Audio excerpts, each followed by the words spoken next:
क्यों ये talented singer Amitabh Bachchan की वजह से डिप्रेशन में चले गए। 90 के दशक में इस टैलेंटेड सिंगर ने अपने करियर की शुरुआत की। इन्हें अमिताभ बच्चन की आवाज कहा जाता था। अमिताभ बच्चन के सुपर हिट गाने इन्होंने ही गाए थे। इन्होंने बिना संगीत सीखे ही सबको अपनी गायकी का मुरीद बना लिया था। लेकिन क्या आप जानते हैं, सिंगर होने के साथ साथ मिमिक्री की कला में भी माहिर थे। क्या आप जानते हैं, ज्यादातर लोग इन्हें आशा भोसले जी का बेटा समझते थे। क्यों जया बच्चन ने इनसे खुश होकर इन्हें 100 रुपए का इनाम दिया था। क्यों अमिताभ बच्चन इस टैलेंटेड सिंगर को बहुत मानते थे, लेकिन अमिताभ बच्चन की वजह से ही ये कई सालों तक डिप्रेशन में रहे। चलिए जानते हैं कौन है ये सिंगर और क्यों इन्हें इनके टैलेंट के हिसाब से बॉलीवुड में जगह नहीं मिल पाई। आज हम बात कर रहे हैं बॉलीवुड के बेहतरीन सिंगर सुदेश भोसले के बारे में। सुदेश न सिर्फ अच्छे सिंगर हैं बल्कि एक अच्छे मिमिक्री आर्टिस्ट भी हैं। 1 जुलाई 1960 को महाराष्ट्र के सिंधुदुर्ग में सुदेश भोसले का जन्म हुआ था। उनकी माता जी सुमनताई भोसले अपने दौर की क्लासिकल सिंगर थी। उनकी नानी दुर्गा बाई शिरोडकर भी शास्त्रीय गायन के लिए मशहूर थी। उनके पिताजी फिल्म इंडस्ट्री में एनआर पेंटर के नाम से मशहूर थे। अपनी पढ़ाई के साथ साथ सुदेश भी पापा की तरह फिल्मी पोस्टर पेंट किया करते थे और पढ़ाई पूरी होने के बाद उन्होंने कई ऑर्केस्ट्रा ग्रुप में गाने गाए। गाने का टैलेंट तो इन्हें अपनी माँ और नानी से मिला ही था। इसी गायकी के साथ धीरे धीरे सुदेश बड़े बड़े शो करने लगे। एक दिन उनके ऑर्केस्ट्रा के प्रोग्राम को सुनने के लिए बॉलीवुड की दिग्गज गायिका आशा भोसले पहुंची थी, जहां इन्होंने कई गाने गाए और कलाकारों की मिमिक्री की। शो खत्म होने के बाद आशा भोसले जी ने सुदेश से मिलने की इच्छा जाहिर की। कुछ दिनों बाद स्टूडियो में आशा जी से सुदेश की मुलाकात हुई और इन्होंने एसडी बर्मन का गाना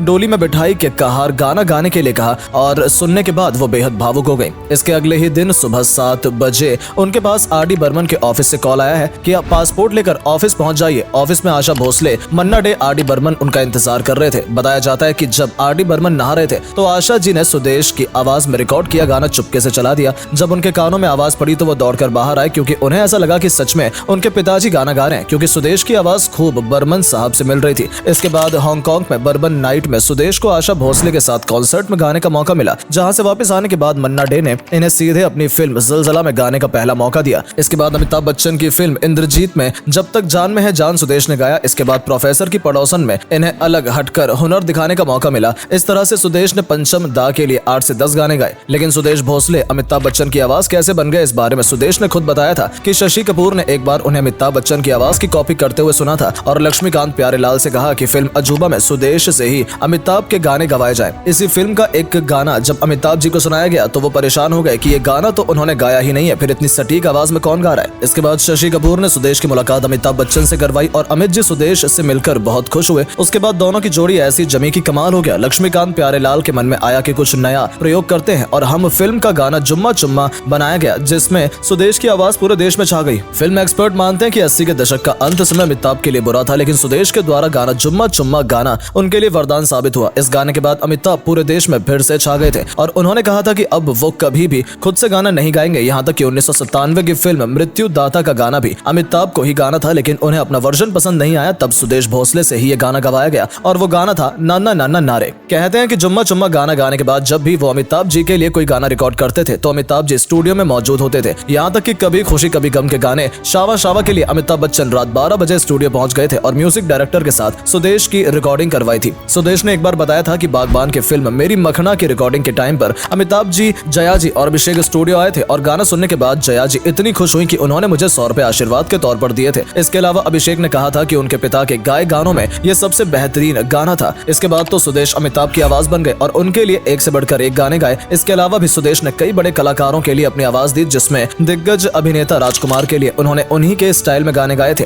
सौदागर का इमली का बूटा हो या फिर तिरंगा का पीले पीले ओ मेरे राजा, पीले पीले ओ मेरे जानी, सभी सुपर हिट गाने रहे थे। गोविंदा और मिथुन चक्रवर्ती के लिए गाना गाने भी उन पर बिल्कुल फिट बैठ रहे थे। उन्होंने अनुपम खेर और कादर खान जैसे कलाकारों के लिए भी गाने गाए थे। सिंगर होने के साथ साथ सुदेश बहुत अच्छे मिमिक्री आर्टिस्ट भी रहे और कई बार तो इस तरह से कलाकारों की मिमिक्री करते थे कि सुनने वालों को यकीन ही नहीं होता कि कोई इतनी सटीक मिमिक्री कैसे कर सकता है। अशोक कुमार, अमिताभ बच्चन, किशोर कुमार, मिथुन चक्रवर्ती, अनिल कपूर, संजीव कपूर आदि सितारों की सुदेश भोसले बेहतरीन मिमिक्री किया करते थे। कई फिल्मों में उन्होंने इसके लिए डबिंग भी की, जैसे तेजाब फिल्म अनिल कपूर के लिए और प्रोफेसर की पड़ोसन में संजीव कुमार के लिए इन्होंने ऐसी डबिंग की कि लोग पहचान ही नहीं पाए कि ये सच में संजीव कुमार की आवाज है या फिर उनकी डबिंग की गई है। लेकिन उन्होंने एक बार बताया था कि कि अपनी इसी मिमिक्री की वजह से वो एक बार डिप्रेशन में चले गए थे। असल में जुम्मा चुम्मा गाना देने के बाद उनके पास सिर्फ अमिताभ बच्चन की आवाज के गानों के लिए ऑफर आने लगे थे, जिससे उनके पास काम की कमी हो गई थी। सुदेश कई स्टार्स की नकल कर लेते थे, लेकिन तब इनसे बाकी किसी और स्टार के लिए डबिंग सिंगिंग का काम करवाने में किसी को कोई दिलचस्पी नहीं थी। इन्हें बस अमिताभ बच्चन की आवाज मान लिया गया था। इसी वजह से इन्होंने कई बार रिजेक्शन का सामना किया और वो उस समय के उनके लिए सबसे बहुत तनावपूर्ण रहा। हाल ये हो गया कि वो अपनी मिमिक्री की इस काबिलियत से ही नफरत करने लगे थे। हालांकि कुछ समय बाद सुदेश को कुछ ठीक ठाक ऑफर मिले और वो इस परेशानी से बाहर निकल पाए। उन्होंने अपनी फिल्मी करियर में सैकड़ों फिल्मों में गाने गाए, जिनमें खास फिल्में रही त्रिमूर्ति, अग्निपथ, डर, आंखें, क्रांतिवीर, दिल ही तो है, तहलका, करण अर्जुन, हम, बागबान, बड़े मियां छोटे मियां आदि।